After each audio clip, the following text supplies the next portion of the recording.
안녕하세요. 안녕하세요. 비타민처럼 매일 챙겨 듣는 메디컬 의학 채널 비타민 M 팟캐스트 시작합니다. 오늘 정말 중요한 손님 모셨습니다. 우리의 비타민.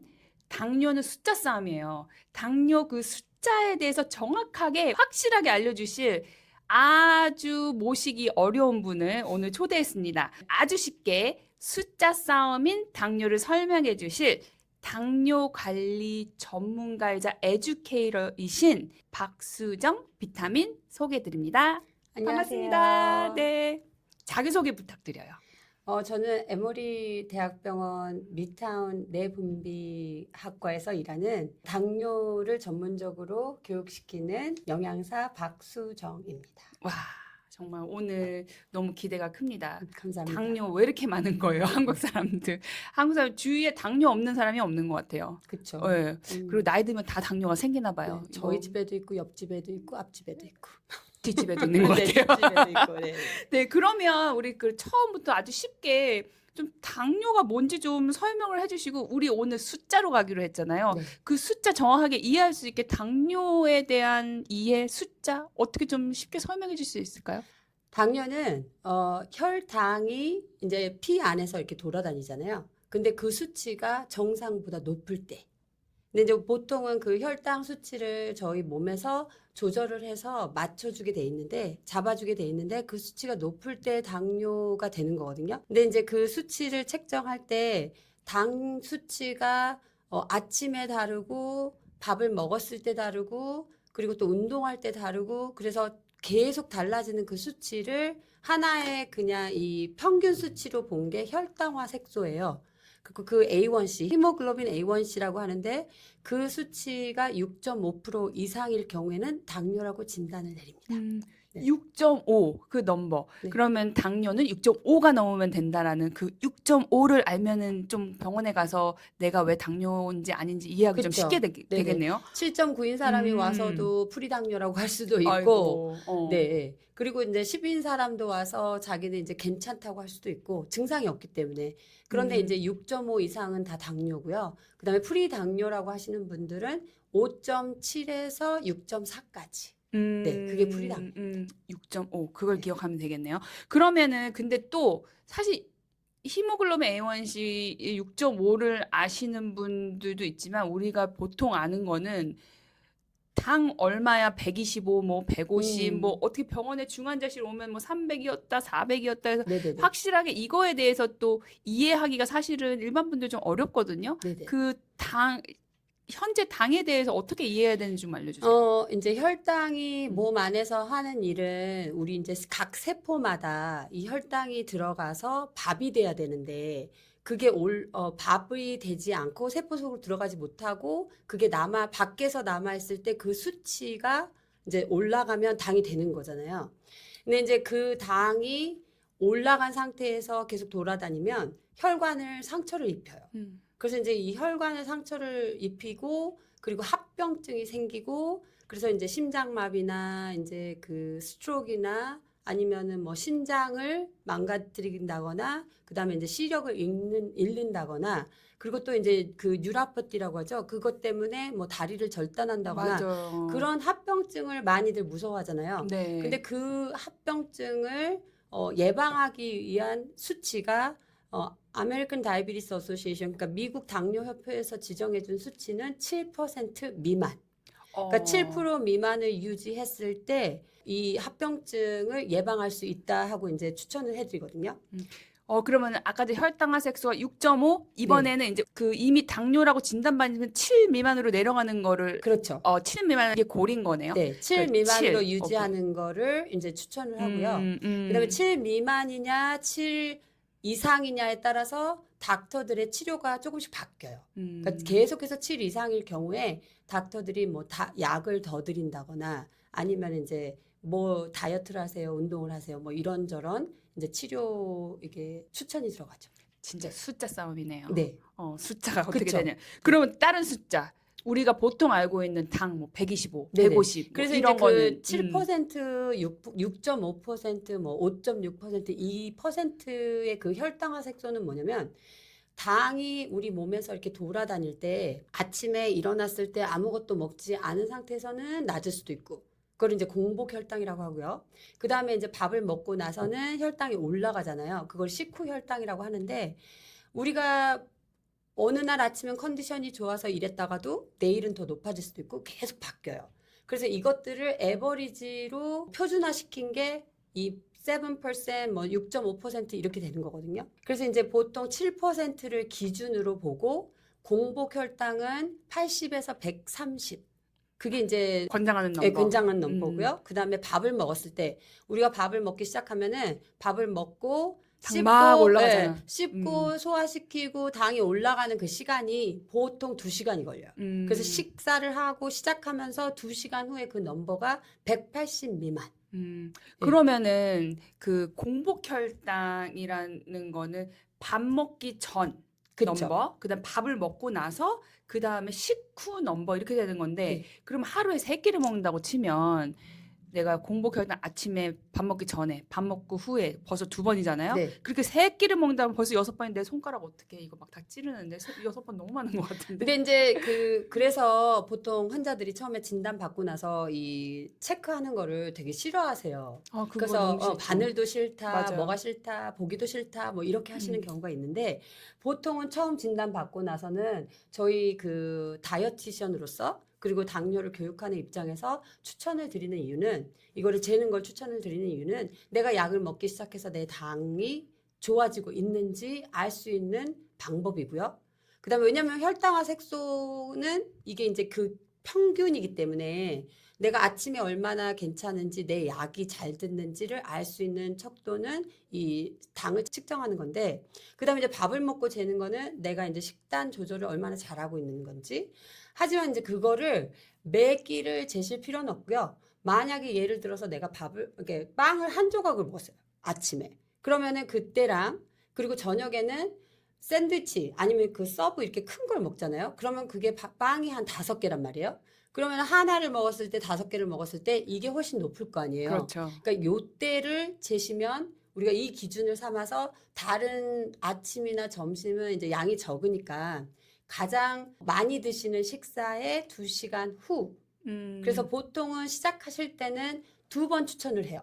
공복 혈당 그리고 가장 많이 드신 식사 후 2시간 후에 당을 재시라고 추천을 다행이네요. 해드리거든요. 6번 안 해도 네네네. 되는 거네요. 그리고 또 이제 이런 바늘로 찌르는 게 너무 무섭다거나 싫어하시는 분들은 또 그리고 인슐린 같은 걸 하시는 분들은 훨씬 많이 체크를 하셔야 되거든요.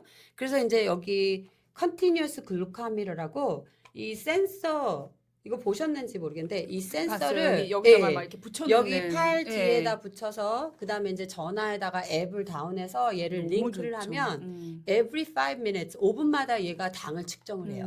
네. 그래서 이제 요거랑 또 덱스캄 G7 같은 경우는 처방전이 있어야 구입하실 수 있고요. 그다음에 이거는 덱스캄에서 나오는 스텔로라는 브랜드인데 이거는 처방전 없이 오버 더 카운터로 살 수 있어요. 그래서 보통 이제 당 측정을 많이 하셔야 되는 분들 그런 분들은 보험에서 이거를 얼라우를 하고요.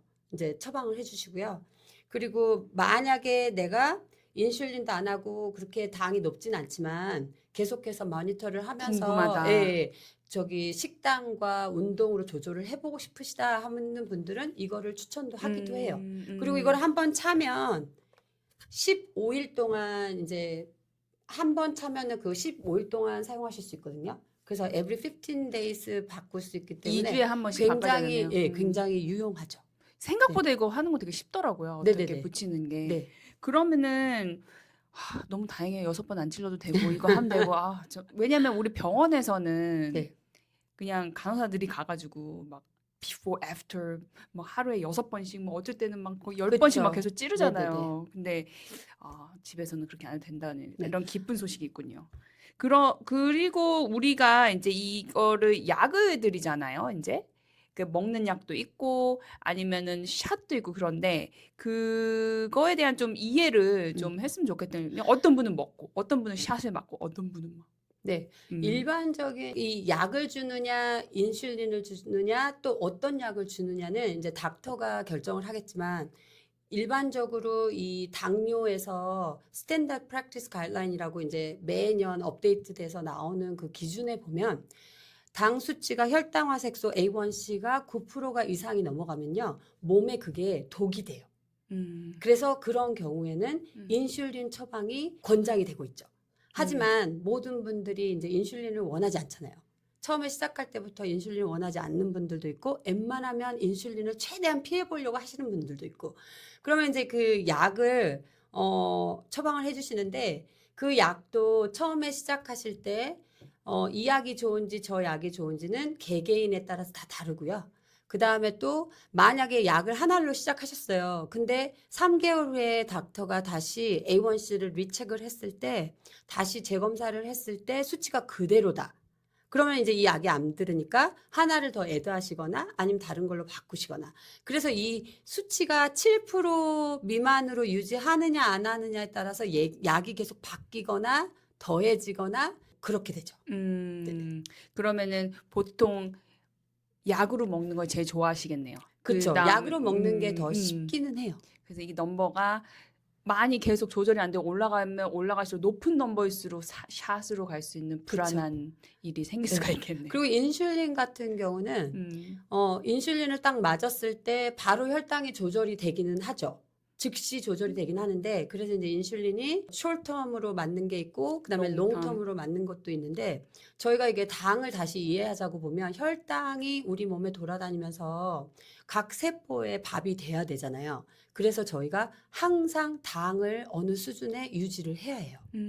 그래서 이 당을 유지를 해야 되고 그다음에 또 뇌세포 그다음에 이제 심장세포를 생각했을 때 얘네들이 당을 밥으로 이렇게 먹는다고 생각해 보면 우리가 뇌와 이제 심장만 생각해 봐도 한 번도 얘네들이 쉬지 않잖아요. 그러니까 우리가 당을 항상 어느 수준에서 일정하게 유지를 해야 되고 항상 당을 필요로 하고 근데 이제 그렇다 보니까 저혈당이 왔을 때 저혈당은 혈당을 수치를 jes을 때 70 미만 70 미만은 저혈당으로 진단이 되는 거고요. 저혈당이 왔을 때 훨씬 몸에 위험해요.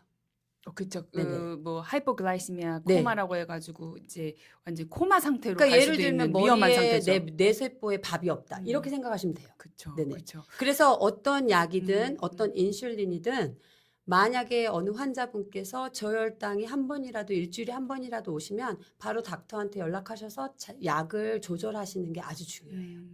그러니까 우리가 당이 높은 것만 계속 걱정했는데 네. 당이 낮은 것도 아주 위험한 거니까 그냥 무조건 뭐 밥을 먹고 뭐 운동해가지고 당을 조절해서 낮추는 그렇죠. 것도 참 위험한 일이니까 이거 그래서 참 어느 정도 어려워요. 유지하는 게 게. 아주 중요하죠. 그래서 넘버를 정확하게 알고 있고 아니면 이렇게 컨티뉴어스하게 이런 거를로 그렇죠. 체크하고 있는 게 되게 그래서 중요한 거네요. 특히 이제 저혈당이 고혈당보다 더 위험하고 그다음에 혈당이 정말 많이 내려갔을 때 막 30, 40으로 내려갔을 때는 생명이 무서워. 위험한 맞아요. 정도도 되거든요. 맞아요.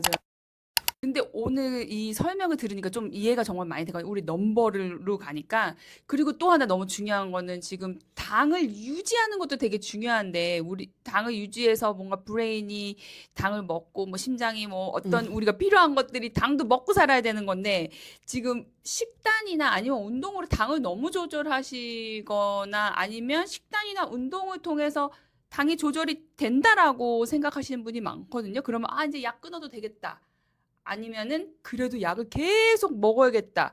참 이거 참 어려운 건데 이거에 대해서 좀 어떻게 설명을 좀 해주실래요? 우선은 이제 닥터가 약을 처방해 주셨을 때는 우선은 그 약을 계속 드시는 게 좋고요.